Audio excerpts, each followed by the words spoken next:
It is not going well. Oh, they're back, ladies and gentlemen. Oh, no. He's been talking about us. Not about you. Why has it got to be about you? I made my own show called Transformers After Dark. Yeah, Transformers Perversion. Megatron must be stopped, no matter the cost.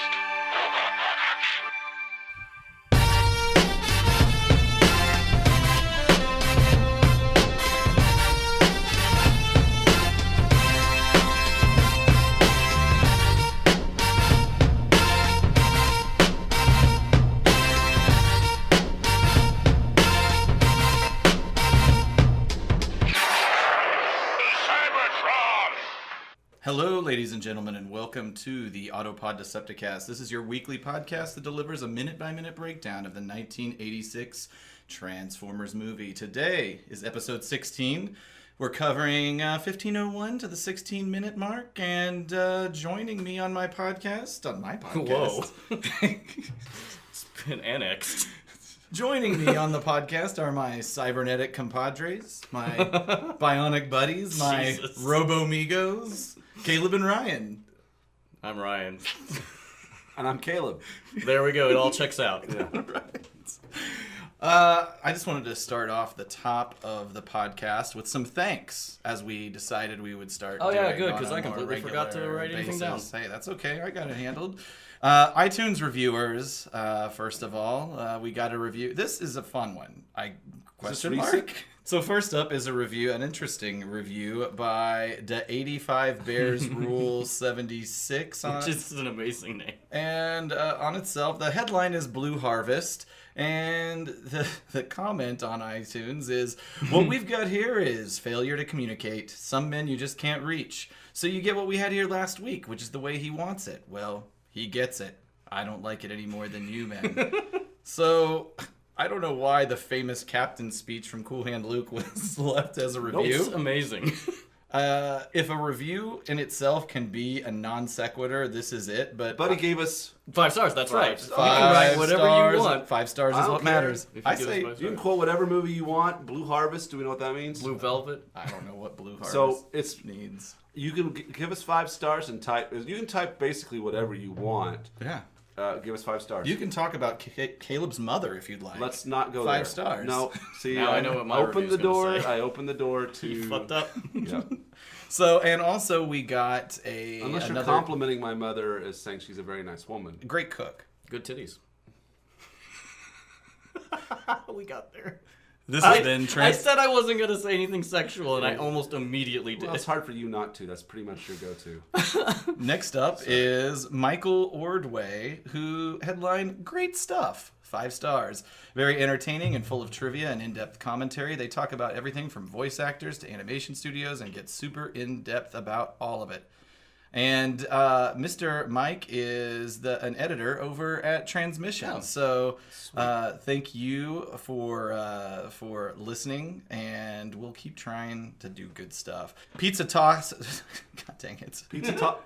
Pizza Toss and Michael Andrews at Michael Andrews at Twitter. So thank you for the encouragement on our Shut the Fuck Up t-shirt idea. As soon as we prove that there's a market for this, we'll definitely produce these. Pizza Toss and Mike Andrews, if you can help us get our Twitter followership up to, I don't know, at least 300, then maybe we can talk. He's maybe we can tasking talk him with t-shirts. that. That's a I'm pretty just tall saying, order. help us out. We'll help you out. You'll Well, help us get this thing up to 300. Free t-shirts in it for you, buddy.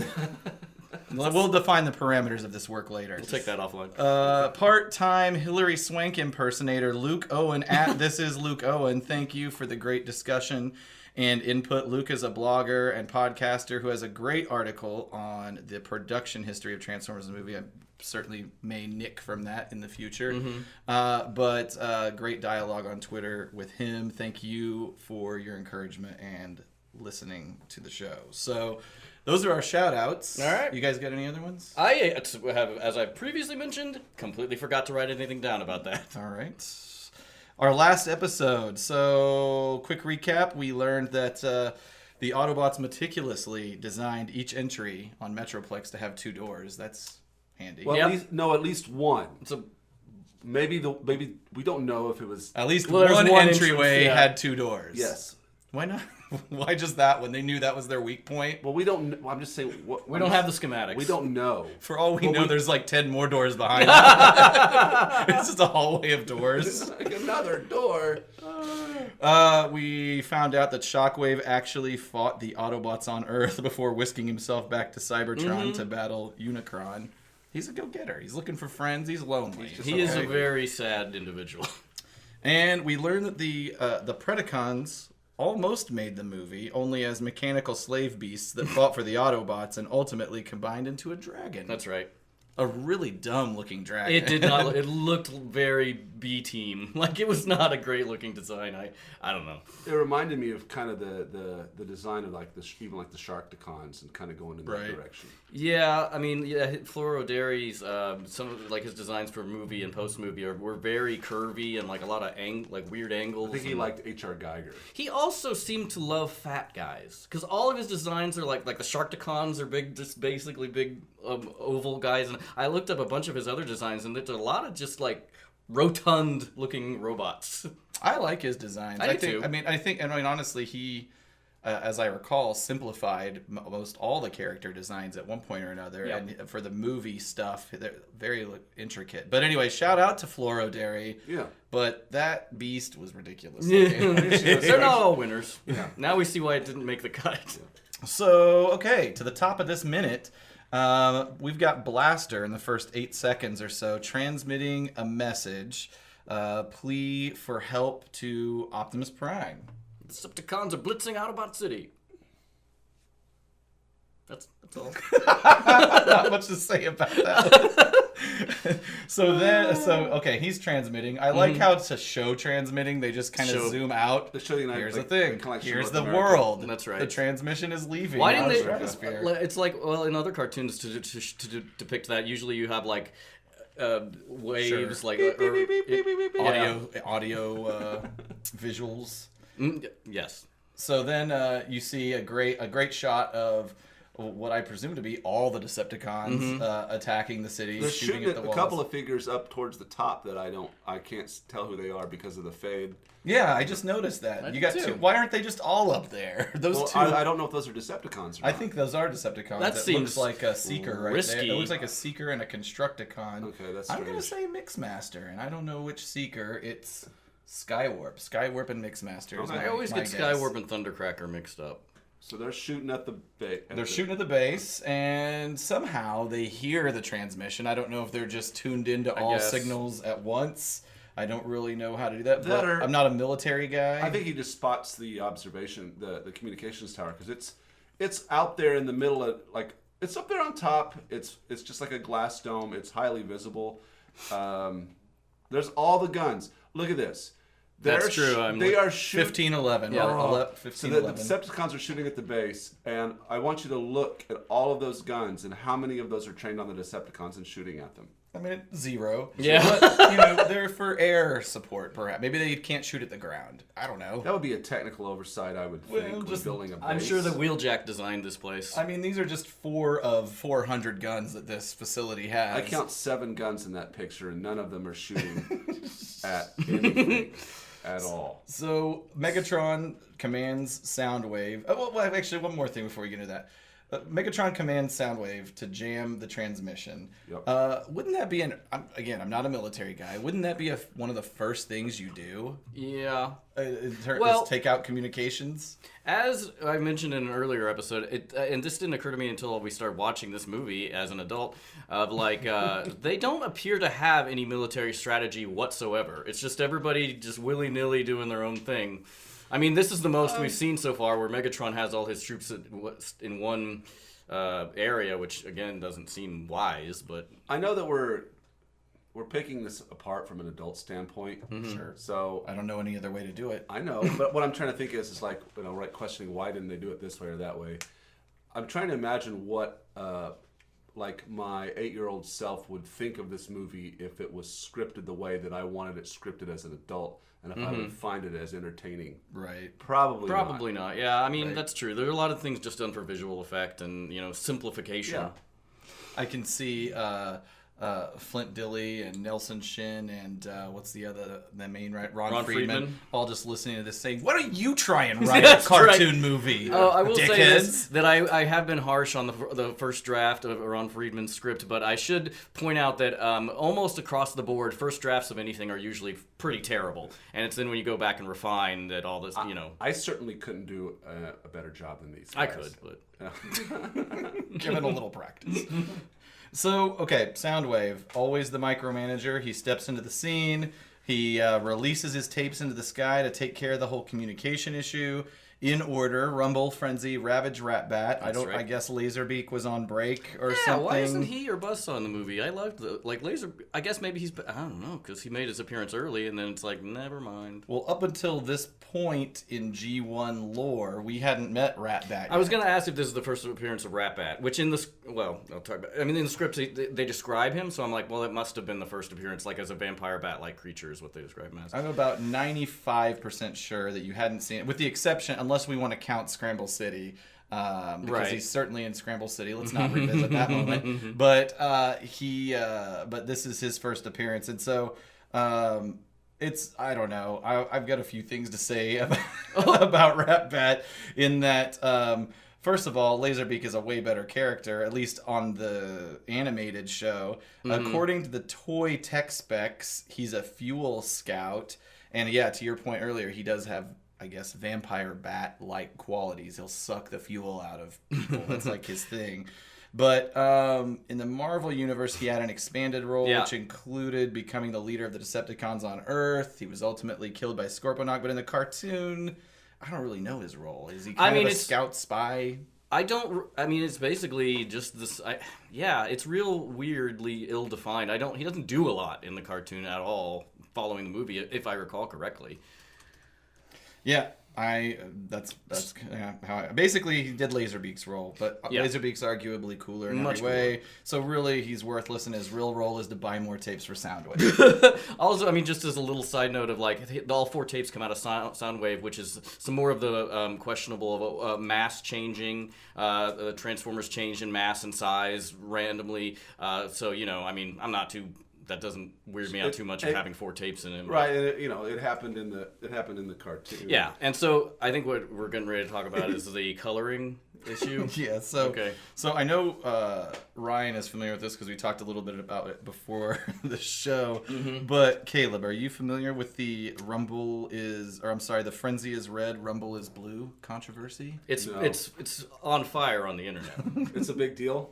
It's a thing. So we're going to get into heated territory, and it's been covered a million times, so we're not really going to get that crazy into it, but I feel like because this movie kind of contributes to the controversy, we have to at least cover it from that perspective. But for the listener's sake, I am completely oblivious to any of this. If any listener isn't familiar, basically the heated conversation is Rumble the red guy or is Frenzy the red guy? And why is this a controversy? Because in different media, Rumble is red, and in other media, Rumble is blue. And as far as the animated cartoon goes, typically he's blue. Rumble is the blue guy. And but in most other media, the comics, other games, books, the toy, Rumble is red. And so I didn't know about any of this before starting this review. There's it's a somewhat tongue-in-cheek argument, but there are people who do get incredibly passionate about it. Very similar to like the Han shot first. I'd say it's on par. Sure, why not? We'll go with that. I feel like that might be a more angry one. I don't know. I'm sure it's a bigger one. Right. Yeah. But no less important. But at any rate, so I like to think that this movie would settle the issue, but to me, nope. It muddies it even more. Why? So okay. Soundwave says in this order: Rumble, Frenzy, Ravage, Ratbat. And when he opens his chest, so the blue guy comes out first. Rumble. All right. Okay. Now if you got to look at this frame by frame, but you can see. Did you see? It was blue and then turned red. So when Frenzy comes out, it was blue for half a second, and then they turned it red. And there's a lot as he's flying out there. There's a lot of this in this scene coming up too, and I'm like, are you just switching colorers? How do you make this mistake frame by frame? So that's part one, is that as they're coming out of his chest, the color switches. Yes. But then as they're flying and They're both transforming, they're red. both red. And this is at 1524. So at 1524, as the tapes are flying through the air, I love it. They're both red. This is the real problem with having characters who are physically identical, is you're going to have animators who fuck shit up. Like, the Seekers are miscolored all the time. I love it. So, and I think But those then are they change colors again. He's Right, well, the one in It the changes lead, back. which should have been Rumble in blue, the red guy was in the lead as they approach the tower. Oh my at God. 1528. It's chaos. So this show, this movie does nothing to solve the dilemma. But in fact, That's the show's wonderful. own production, the television's production Bible, stated that Rumble is supposed to be the red robot. And basically, there was an animation error, like very early on in the series, that they just basically swapped the And they were color like, "Fuck it." scheme forevermore. Wow. So, yeah. Well, we'll get to it. No, that's all I got. Yeah, I was just gonna say there are a bunch more coloring errors. There's one that's coming up here where a Seeker flies by the window and is colored like Dirge, but has the wrong wings. Does Rumble and Ravage both have the same Rumble and voice? Frenzy. Rumble and Frenzy, do they both have the same Yeah, voice? basically, yeah. Basically, they're the same guy. Yeah, I except mean, it's again like Buzzsaw and Laserbeak. Frenzy is used a lot less. What's the accent? He's got like a kind of like a No is it like- fair. It's like he's a like Brooklyn. Yeah. like he's like a street. Yeah. He's real street. street thug and Kind of like Yeah, Cliff but- Jumper. It's like, yeah. voiced by both voiced by Frank Welker. They both have not stupid. They both have pile driver arms. Yeah. Yeah, they're awesome. They're basically I the love that. same dude. But anyway, so the tapes fly to the tower to disrupt the transmission. They tear off the satellite dish. And then the blue one, whichever one we decide that I is. still want it to be Rumble. Well, we'll call it Rumble because we are in the cartoon universe. So Rumble smashes through the glass. First we crack the shell, then we crack the nuts inside. They fly into the crow's nest. It's like mafia. And Yeah, a little bit. also, okay, sorry, just to go back to Ratbat again for half a second. Why do his wings flap? He doesn't. So here they're at the tower. They're getting ready to tear that off. He does nothing. I mean, I've got it. What can he do but sit there and just wait? It's just funny to watch him just float there Yeah. and do nothing. So crack it down. This He's is not just doing really nothing. Isn't that really? Oh, go ahead. And they fly in. They're attacking Perceptor.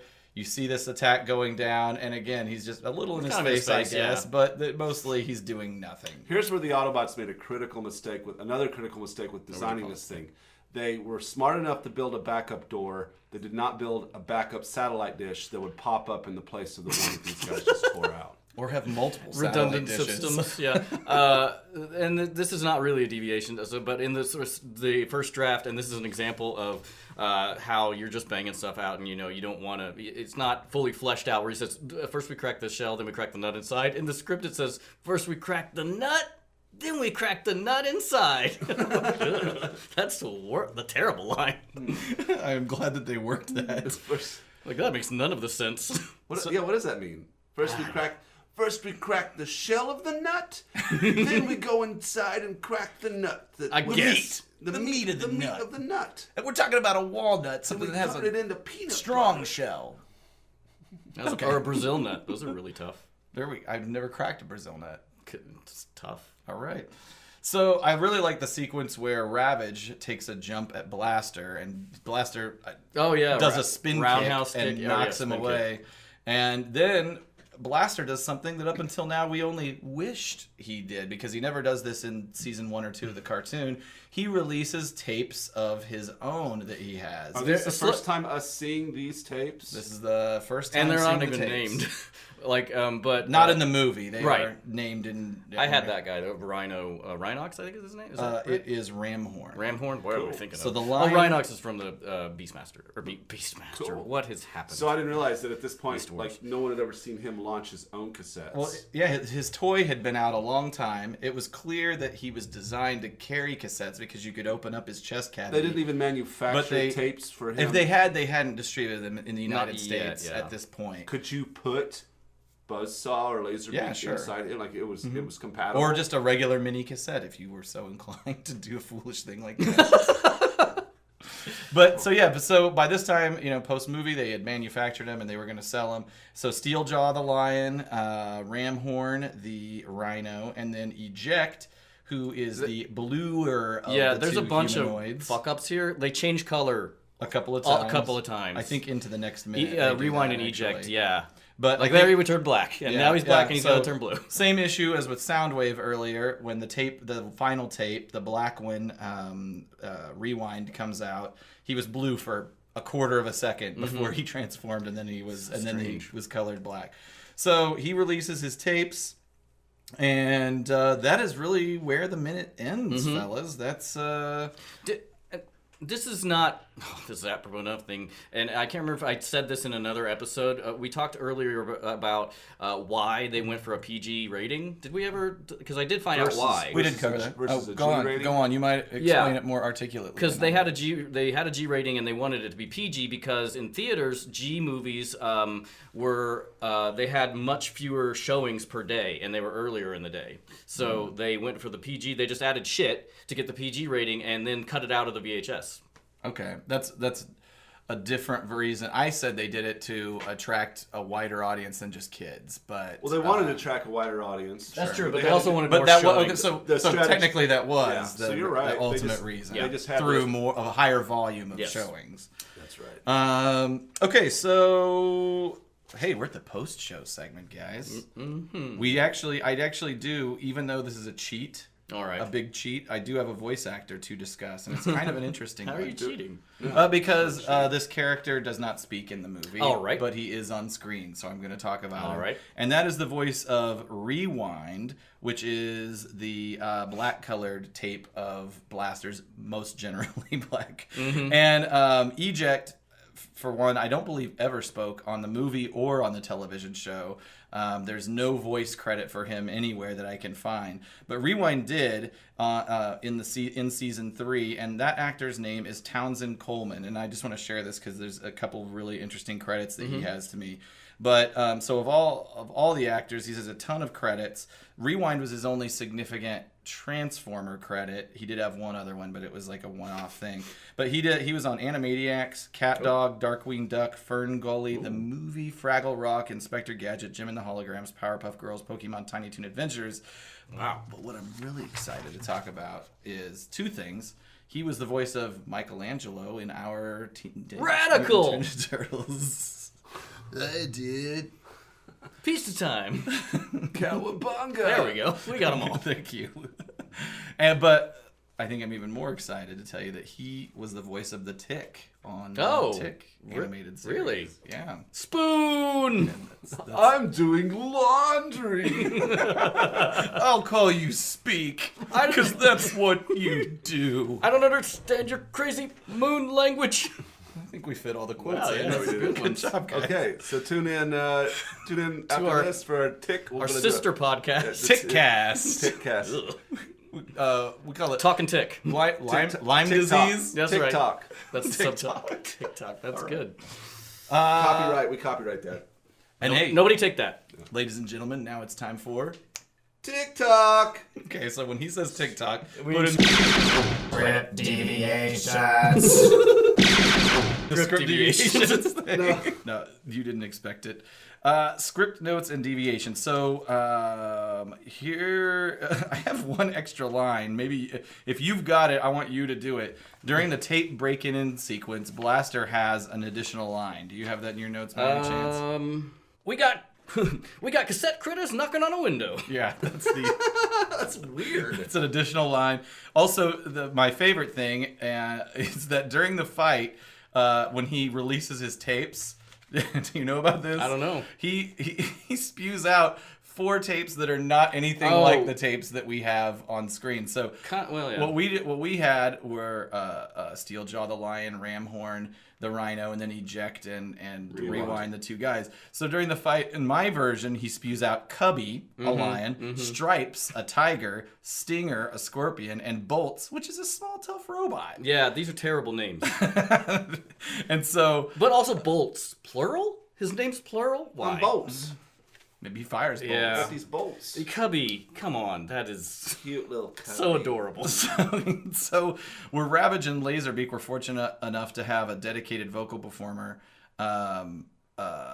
Steeljaw, who became Cubby. Cubby is the only... Let me just back up. Yep. Cubby is the only one that actually became what happened, the lion form. The other forms were not incorporated at all and are essentially just lost characters, although... Stripes does have toys. In fact, he's probably one of the most obscure characters to have a toy. Really? But the rest of them were not ever produced. Stripes. And then the only other note I have is that Ravage and Laserbeak, so Frank Welker did both of their voices. They had a dedicated performer. But Steeljaw's noises were mostly library sound effects of growling, hissing cats and metallic ronk sounds. That's from the TF Wiki. That is awesome. So that's all I've got. You got any other script deviations? No, I've got a bunch in the next minute, but that's it for now. Interesting, Yeah. because I do not. Actually. They have their whole scenes that are not in the movie in the next minute. Oh, I can't wait. Awesome. I love the script deviations. Well, so next episode we've got that. I know I said it last time, but the tapes, we don't really see them do battle yet, but they will in the next episode. We're also gonna see, unfortunately, Robo corpses. That's right. Yeah. There's some corpses. And the gang reunites. That's all I'll say about that. Well, I mean, Megatron's making his big push. So listen to the show, team. iTunes, Stitcher, Google Play, and TuneIn. Follow us on all of our social media, Twitter, Facebook, and Instagram. All of them at the handle at APODcast. And please visit our web presence at autopoddecepticast.com. iTunes users, please rate and subscribe. 5 stars, please.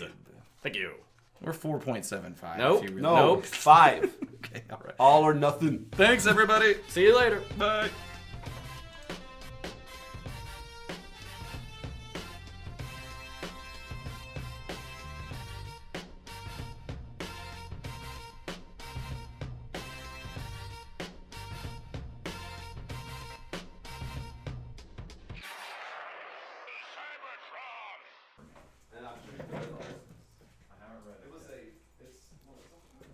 Okay, now while they're gone, we get a little alone time. Hey, ladies and gentlemen, this is what we call Transformers After Dark, where it's all blue all the time. Fuck. I have my own show, and I can talk about whatever I want to. I'll talk about fingering for a half hour if I want to, and Caleb can't say shit. That's right, I'm starting a flame war with my co-host. Oh, ladies, do you enjoy the velvety tones of my After Dark voice? Oh, yeah, you feel those vibrations, that bass-like pulses into your vulva. Oh. No, I haven't talked about Transformers at all, but who knows how it's gonna go on Transformers After Dark. This is just the premiere episode. Episode 0, maybe. The origin story of Transformers After Dark. We're gonna get into some sweet Transformer on Transformer action. Oh, is there gonna be human on Transformer action? I don't know. There may be. There are no rules here, just right.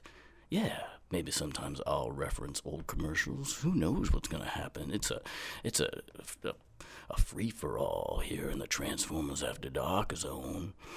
Ooh-wee. Let's see, maybe we'll get some call-in guests, some listeners, ladies, gentlemen. I'm taking all comers. That's right, we don't discriminate here.